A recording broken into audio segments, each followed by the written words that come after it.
Pranks are often seen as harmless fun, but there are times when these so-called jokes take a deadly turn. What begins as laughter can quickly spiral into chaos, leading to unthinkable consequences. In this video, we'll look at 5 real cases where pranks ended in tragedy. Stories of people who lost their lives because of stunts that went too far.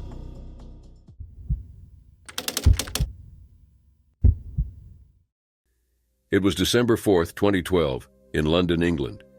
At King Edward VII's Hospital in Westminster, 46-year-old nurse Jacinta Saldana began her early morning shift. She was staying in the nurses' quarters while her husband and 2 children remained in Bristol. Jacinta's journey had taken her far. She grew up in Shirva, India, worked for years in Oman, and then moved to the United Kingdom with her husband for a better life. She was known as a loving mother, a caring wife, and a respected nurse. Her family heard from her daily. She never missed her evening calls home. But on that Tuesday morning, something happened that no one expected. At 5:30 a.m., the hospital received a call. On the line were Australian radio hosts, Mel Grigg and Mike Christian from 2Day FM in Sydney. Their plan was to prank call the hospital and get medical details about Catherine, Duchess of Cambridge, who had been admitted for severe morning sickness. Greg pretended to be Queen Elizabeth. Christian posed as Prince Charles. Their accents were exaggerated and unconvincing, but Jacinta believed the call was genuine.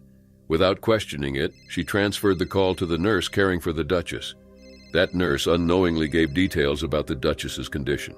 The call was recorded, reviewed, approved by lawyers, and broadcast the next day as a comedy segment. But for Jacinta, it was not funny. Colleague Araceli Arcilla later recalled that Jacinta was deeply upset. Jacinta kept blaming herself, insisting it was her fault for transferring the call.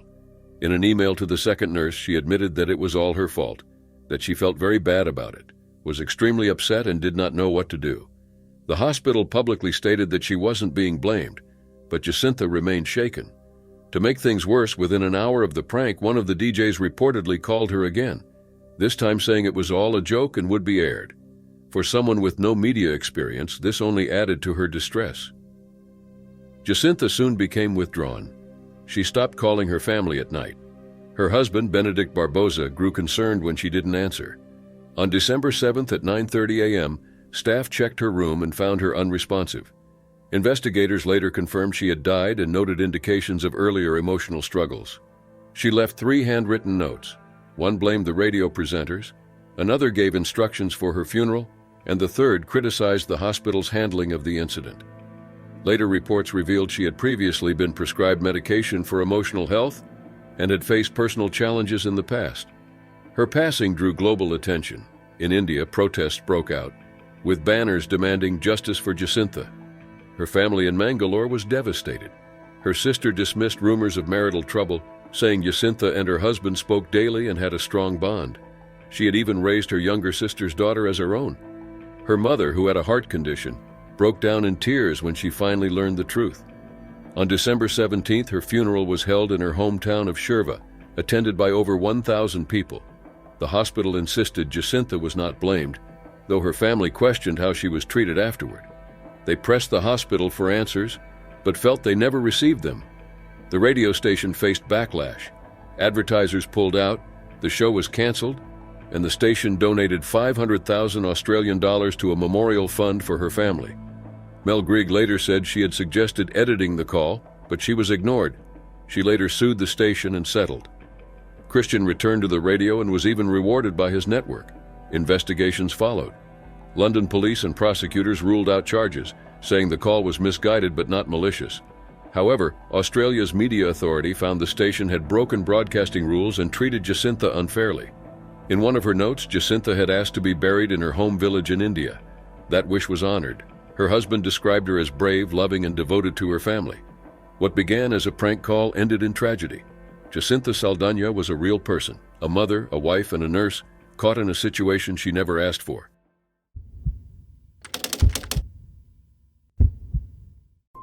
It was the night of November 29, 2019, in a small village in Hungary.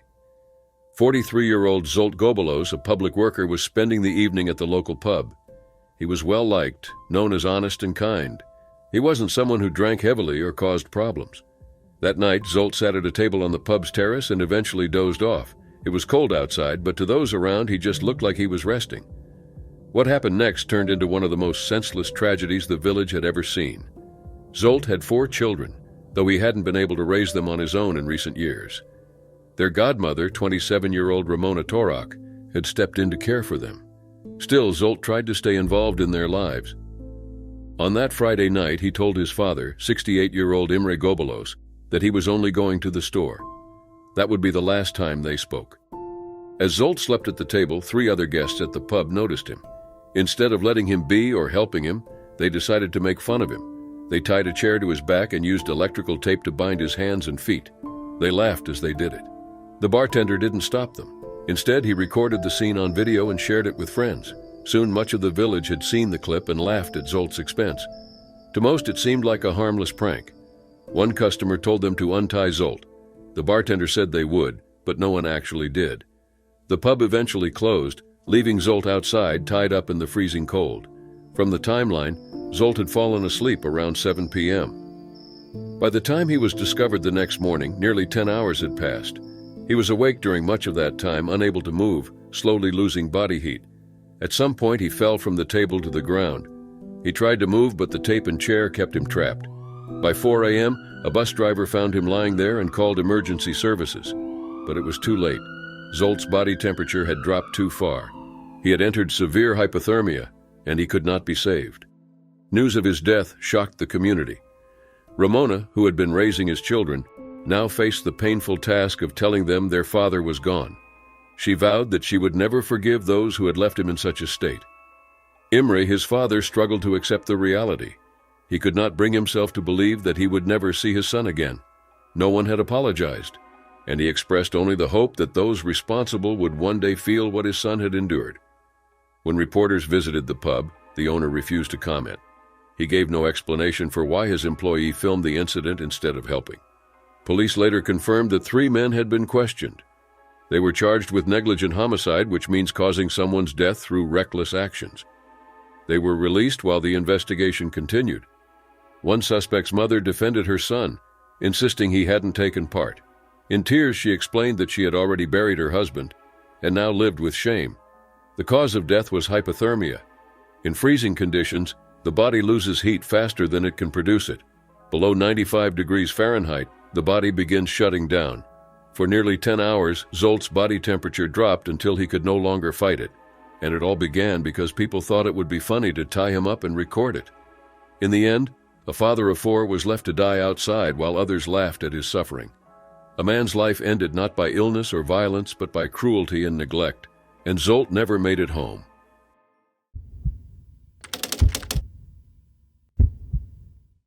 It was October 28, 2021 in Romford, East London. Josephine Smith, an 88-year-old woman, was in her home on Queen's Park Road. She lived alone, was loved by her family, and known as kind and caring. That night, she was most likely asleep upstairs, unaware that 2 teenagers nearby were about to make a reckless decision that would end her life. Earlier that evening, 18-year-old Kai Cooper and his 15-year-old friend were walking through Romford. Both had a history of trouble. Cooper had a history of legal troubles, while the younger boy had been involved in disruptive incidents since the age of 14. They had a plan.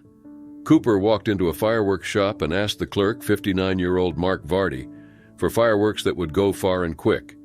Vardy sold them 10 megaburst fireworks for £8 and 99 pence. Outside, Cooper told his girlfriend, loud enough for others to hear, that people were going to get terrorized that night. Moments later, they went to a nearby store to buy lighters. On the streets of Romford, they started setting fireworks off at cars, restaurants, pubs, and even near people. CCTV showed pedestrians ducking for cover as explosions echoed. Cooper cheered on the younger boy, handing him fireworks and encouraging him. This pattern of behavior had already appeared the day before, when the same pair confronted a young woman in Ilford Town Center. Footage on Cooper's phone showed the 15-year-old acting aggressively while Cooper urged him on. When she fell, Cooper encouraged his friend to continue the attack. By the time they reached Queen's Park Road, they had already caused chaos more than once. Josephine Smith's home was chosen at random. She had no connection to them. According to Cooper's girlfriend, Cooper pushed the idea forward, and the younger boy would not have acted without him. The 15-year-old lit a megaburst, ran across the street, and pushed it through Josephine's letterbox. Cooper stood nearby watching. Seconds later, 2 blasts went off. Flames spread and thick smoke filled the house. Upstairs, Josephine was in bed. She likely never had a chance to react. Firefighters rushed in, but by 11:09 p.m., she was pronounced dead from smoke inhalation. The teenagers had already fled. They showed no guilt or fear. In court, prosecutors said this was not a prank gone wrong, but deliberate actions carried out as a team. Cooper paid for the fireworks, the lighters, and even filmed their earlier attack. At the Old Bailey, Cooper was found guilty of unlawfully causing a death and reckless behavior involving fire. He had already admitted to earlier violent conduct. He received 6.5 years in custody with 2 more years on an extended license. The younger boy, who had pleaded guilty earlier, was sentenced to 3 years and 8 months in a youth facility. Judge Mark Dennis told them their reckless conduct had taken the life of a vulnerable woman. For Josephine's family, the loss was devastating. Her son, Alan Smith, explained that losing his mother in such a terrible way had haunted the entire family. He also voiced criticism over how fireworks were sold that night. CCTV showed Cooper openly saying what he planned to do in front of Vardy, who still sold the fireworks to a minor. When police asked for the footage, Vardy delayed handing it over, and his son even edited parts out. In June 2024, Vardy received a 1-year suspended sentence for selling fireworks to a minor. Josephine's family has since called for stricter firework laws, raising the legal age to 21, requiring a minimum spend of £50, and enforcing tighter checks on sellers. Detective Chief Inspector Linda Bradley, who led the case, described it as the needless death of an innocent woman in her own home. Josephine Smith never met the 2 boys. She never spoke to them, yet their careless choices ended her life in the very place she should have been safe.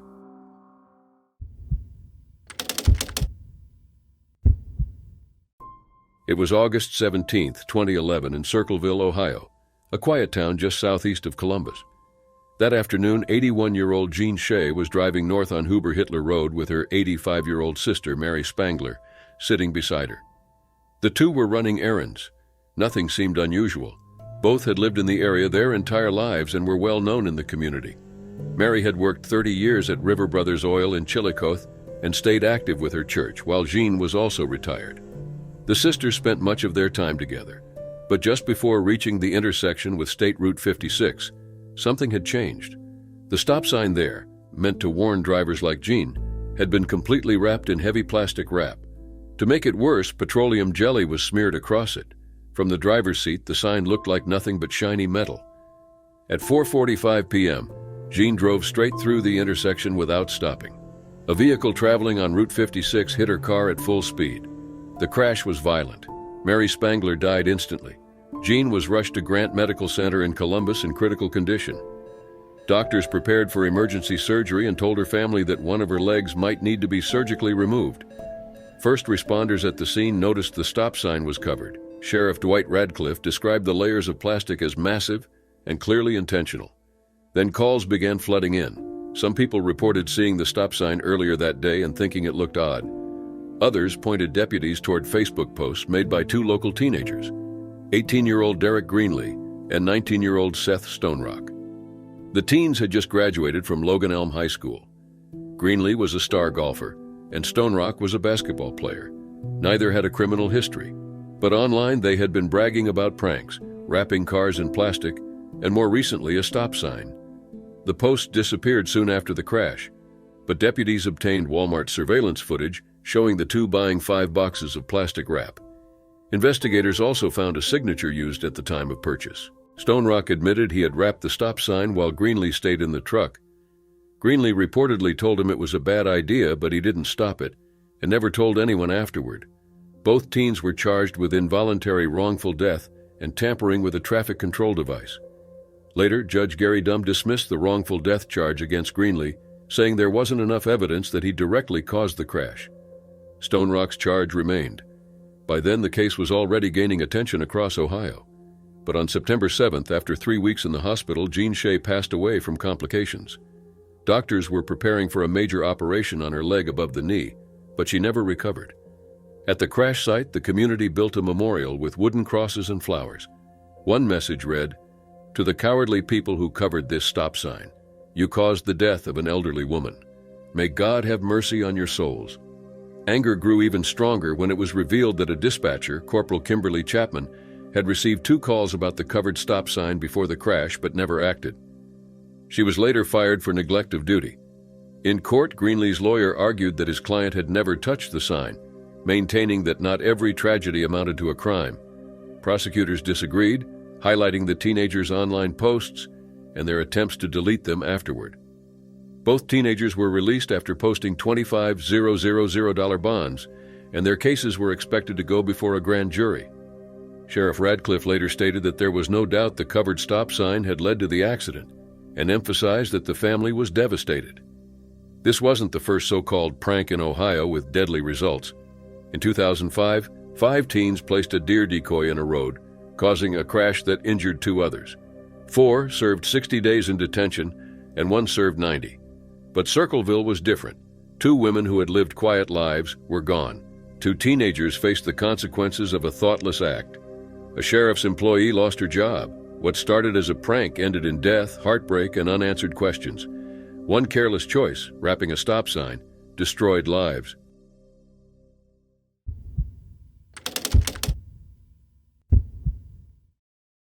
It was the evening of August 31, 2025 in East Houston, Texas. 11-year-old Julian Guzman was at a family birthday party with his 10-year-old cousin.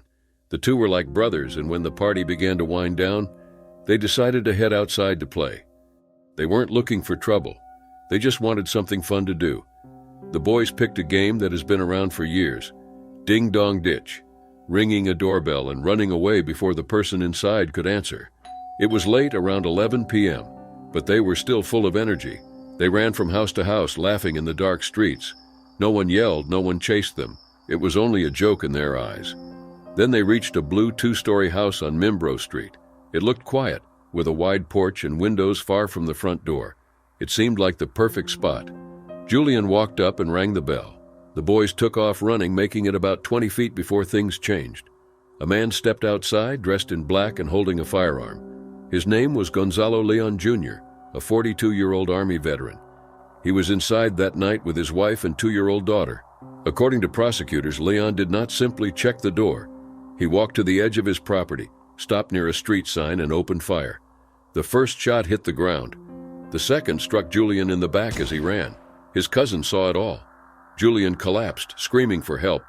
Believing Julian could not move, his cousin tried dragging him out of the street in panic. The boy had no idea what else to do.